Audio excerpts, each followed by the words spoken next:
Ladies and gentlemen, welcome. I am Jay McInnes with the Sharp Real Estate Group. Today you are listening to episode 270 of Sharp Stories. As you can see by the picture behind me, beautiful, the gem of Vancouver, Point Grey. Today we're going to be discussing the details around a large parcel of land that I've mentioned before, which is known as the Jericho Lands development site in the heart of Point Grey. So I've mentioned this before, there's a lot of proposed density to go in there. We know the narrative around the city right now, we need more real estate, we need more affordable housing, yada, yada, yada. So this is the next kind of lot in the bullseye of that. There's a lot of controversy around this, as in what they're planning to build. Is it the right thing to do? Does it make sense long term, or are we just fitting a need of today and the current political climate around real estate? So I wanted to dig into it a little bit more and give kind of the full perspective on what it is, what it was, what it looks like, why we're doing it, what's proposed, what's being fought, so on and so forth, to give a bigger picture on, I'm sure, something that I will be mentioning again in the future. But yeah, so this is the Jericho Lands development site in Point Grey. So this runs from basically Discovery Street to Highbury, west to east, and then 4th to 8th. So a nice little 90-acre rectangle, beautifully placed in the best neighborhood in the city, may I add. So some history I dug up on this. Roughly in 1890, this land used to be the Vancouver Golf Club, which was then relatively quickly after that destroyed by the ocean, if you can imagine. So we've got Jericho Beach, you've got Jericho Beach Park, and then you've basically got 4th Avenue and this lot. So those were some high seas, Al, on that treacherous day that took out the golf club. Hopefully no one was injured. So that aside, I wanted to get into the history of how we came to where we are today. Final approvals, always open to change, are supposed to be taking place early 2024 to get things rolling finally. But a little bit of history. So in October 2014, the federal government sold 52 acres that it owned to 3 First Nations and the Canada Lands Company, a self-financing federal crown corporation.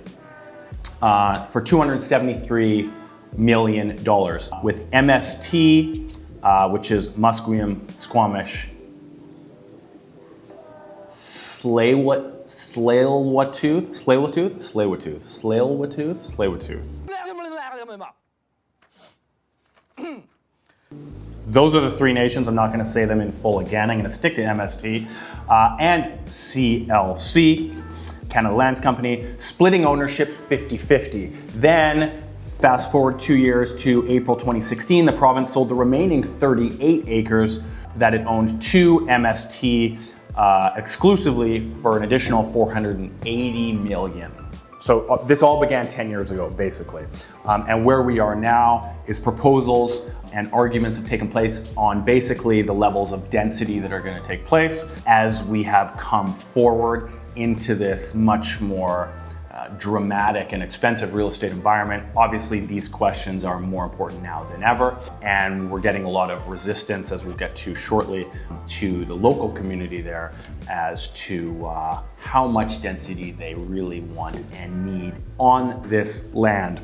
Let's continue. As the land was not part of a reserve, it was subject to the local government and the city of Vancouver, which launched its Jericho Lands planning program in September 2018 to create a comprehensive policy statement, which is essentially a master plan that would guide development of the land. So this is not reserve land, but it will be sold off as leasehold, which is kind of interesting, but that's how it's going to happen. So who and what is involved here? So we've got the MST Development Corp, Musqueam, Squamish, Tsleil-Waututh, and the Canada Lands Company, which is a federal crown corporation, coming together with an umbrella of deep involvement from the city of Vancouver in the development process. So 38 acres is solely owned by the MST Corp, which is the western portion of the site, and 52 acres is a joint ownership,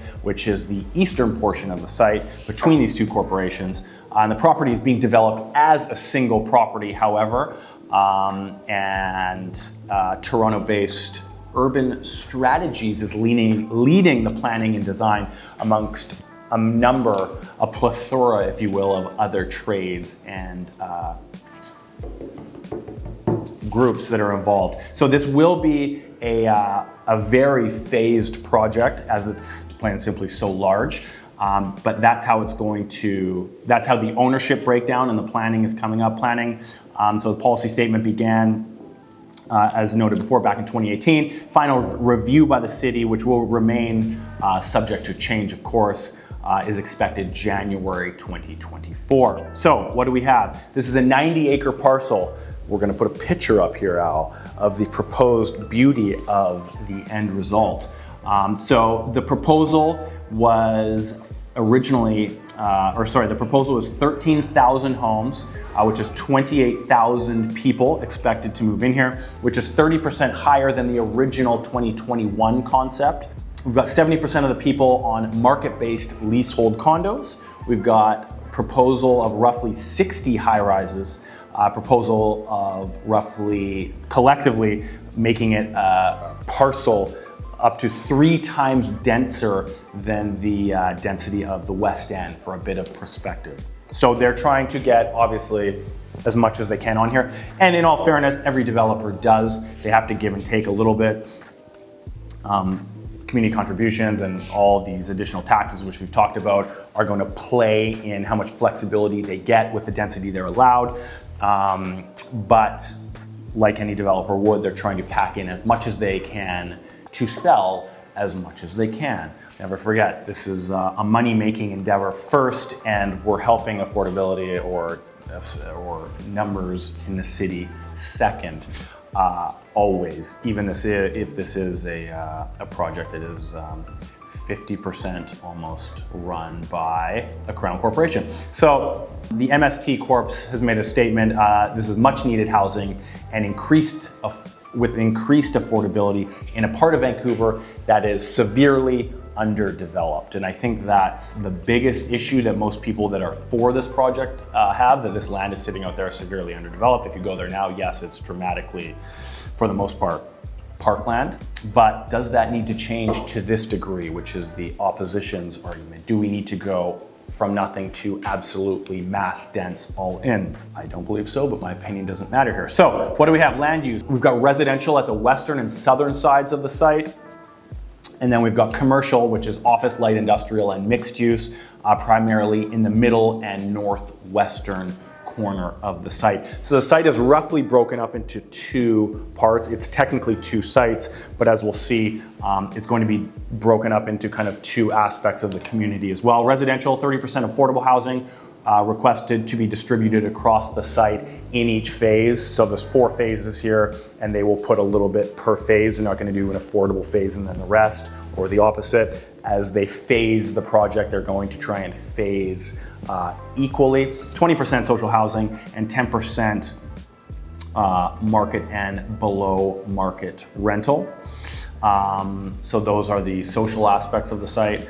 Commercial, 750,000 square feet of commercial space, including 250,000 square feet of retail, 500,000 square feet of office, light industrial, and cultural, and would support the inclusion of a hotel close to the SkyTrain station, which is the Jericho Lands stop, which is proposed to be almost right in the middle of this lot there. So the density, the highest density locations are at the center of each half of the site, where we have traditional towers from 26 to 39 stories. The western side featuring 3 sentinel buildings. And those are 1 building, what do I have here? Buildings represent the 3 First Nations that are involved in the project that I mentioned the names of before. So they will essentially have a sentinel tower for each of them. Those towers will reach as high as 49 stories. So we're getting like pretty downtown Shangri-La, Paradox, formerly known as Trump, close proximity to these heights now. And as you know, the topography of that lot is quite steep, high up. So those towers, if approved, obviously will have sensational views. they will be blocking some views, and we'll talk about that later. But yeah, so we've got towers as high, again, on the western side as 49 stories. Huge. Densities decrease from those towers and the center of the lots as we go out, from 25 to 13 and then 6 to less. So there will kind of be made up as such, as perfectly described. Distinctive buildings with varied scale, types, design, use of podiums, not to block view corridors. So they're trying to make it very obviously green, very unique, not cookie cutter glass boxes, terraced buildings with, like they're saying, podiums. So obviously they narrow, I'm assuming, as they go up to try and, again, keep as many view corridors open as they can, which will be difficult, but they're trying.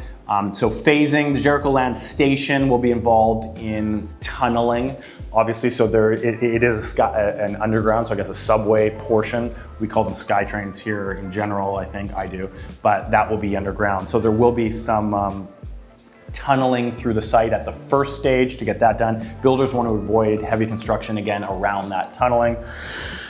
We don't have a recap of, or a reverse recap of the Brava Towers incident, Al. You're probably too young to know about that. We're not allowed to talk about that. So moving on, there's opportunities to build some housing at the front end, retail and public spaces before the station is put in, tunneling, station, and then they will build from there. So I've got a photo here again of what the phasing will look like, or is at least proposed at this point. Al, you will receive said photos. So phase 1 is the station, 4 million square feet of residential use, 400,000 square feet of non-residential, grocery store, childcare. Ideally, the station complete, and if not, phasing plan is up for potential change if by chance decisions, funding, so on and so forth, have not allowed for that, that subway station to be completed first in phase 1. I only have phasing, I don't have timelines for these exact. 4.2 million square feet of residential, the highest density projects starting out in phase 2. What do we got here? 150,000 non-residential use, 2 childcare, 2 public plazas, infrastructure connecting the station to other parts of the site, and Jericho Beach Park on the other side of 4th. Are we gonna have bridges? Are we gonna have tunnels? I don't know. They're really trying to kind of incorporate this into the surrounding neighborhood. Phase 3, northwest corner, 2.5 million square feet of residential, 150,000 non, more childcare, more park, greenway, canoe landing, which they're calling it, which is the connection between the lands and the beach park. And then phase 4, the majority of the amenities, which is going to be at the center of the site, another 1.9 million square feet of residential and 250,000 non-residential park, community center, library, elementary school, childcare facilities. So as you can see, they're obviously going to pre-sell this. Pre-sale targets need to be hit for funding to come forward. I'm assuming they're going to take that traditional path, even though the city is involved. So of course, the biggest amenity parcels are put in at the back end. As we all know, Concord Pacific, Expo Lands, the final, all the residential, majority of the residential has been built front end, and those lands held for the amenity spaces are left till decades later in that case. But we won't highlight that, but not surprising that those big amenities in the project are held to the end. And the full build out, assuming this plan goes ahead, is 20 to 30 years, Al. We're going into the 2050s when I'm gonna be goddamn 70. Unbelievable. Will I still be here? Will you still be here at this table speaking the truth? Let me tell you something now, Johnny. Last Thursday, I turned 95 years old. Yeah. We'll see. Here's some other images of what these completed, phased out sections of the community will look like. As it's that far in advance, I can assure you it's going to look nothing like this, because everything will change. Federal governments will change, provincial governments, municipal governments will all change. They will all be a part of this. So this is a very ballpark of what a dense community will look like. And hopefully it looks good. I mean, obviously these renderings look fine. But yeah. Now we introduce the second half of this little game. We introduce the Jericho Coalition.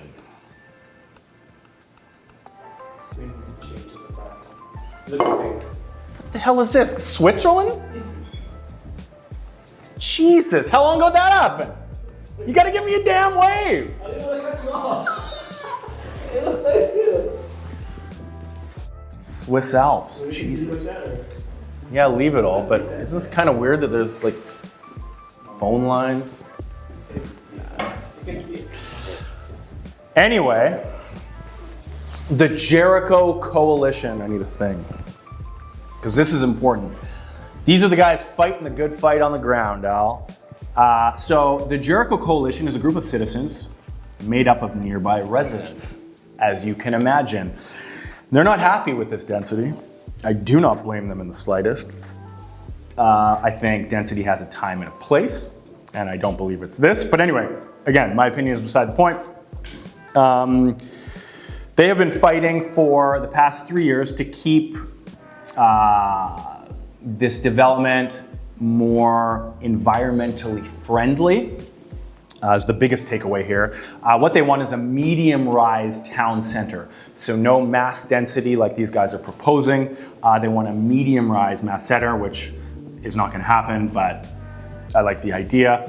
We can see some imagery, one image here, of what their rough, the rough rendering of what they've put together for that. The coalition members say such low to medium rise dwellings would create a community more like Paris than, say, Hong Kong. And this proposal would have roughly 7,200 dwellings and 16,000 people involved. Let's just date it back there to the actual proposal.